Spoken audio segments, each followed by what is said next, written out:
I bought this Gallagher fence. Um, what is that? The Gallagher 2, and it's pretty good. It's got 300 feet of line on it. It's got these kind of designed like if you took a bait caster fishing reel and stuck a quiver on it with arrows, and that's kind of how they did it.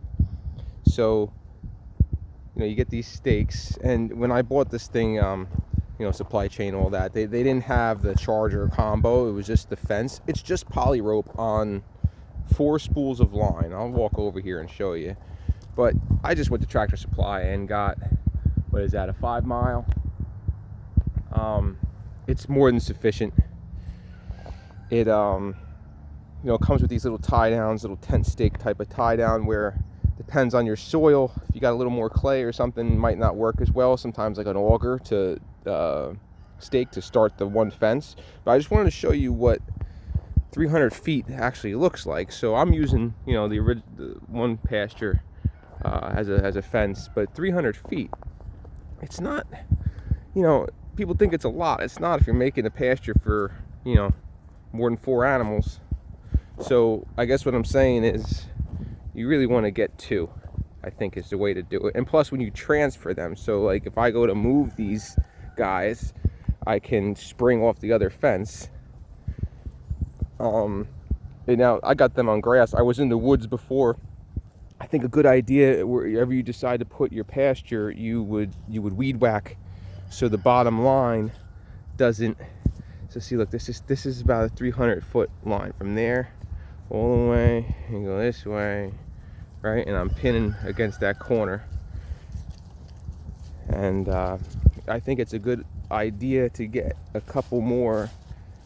They sell like accessory posts, because you want to read the grade. So the main thing is, if you're hitting the grass, if you never did electric before, you're going to ground out on the wet grass, and it's going to drain your battery faster. It won't shock them as much.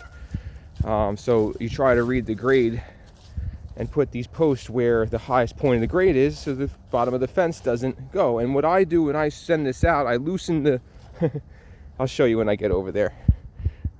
So see, that's almost completely spooled from that corner all the way to here to this corner. And what I've been doing too, I didn't do it here because I'm not going to leave them here that long, but I usually get a piece of ADS or some big piece of pipe, and I roll it around, and that's like their little shelter. And once they know that and the water, they go wherever that goes. But here it is here, Smart Fence 2. So I mean, it's pretty simple if you think about it, but what they have, like a drag on it, right? Like, so here's your drag. You loosen this drag to clearly spool it out, and then tighten it to put tension on the fence. So what I find is, when you go in one run, so like if we went to do this to the end of the point here, to the corner, I would loosen that and then tighten my drag and retighten this fence, and then make my corner. And that works a little better. You're not putting so much pressure on the other corners as you go around. It's kind of already set there. The other thing you can do is, when you put these in, sometimes you could put these on a little bit of an angle, because they're not that sturdy. They're a little flimsy, but for what it's worth, it's fine. And then I think it is a good idea. I mean, it says in the manual to train them, and I think that is a good idea. So what I did is I put some food in this fenced-in area, and I just stretched it across like 3 stakes long, and they immediately went to investigate it, and they get shocked. But the main thing is, when they get shocked, they don't run around and freak out and get shocked some more. So you have it in a controlled environment for about, I'd say about 5 days, and that's about enough, And then the other thing I noticed, when you reel this in, you take your time. You don't just let it get all floppy, because there's little pieces of metal in this braid. If it focuses, come on, focus.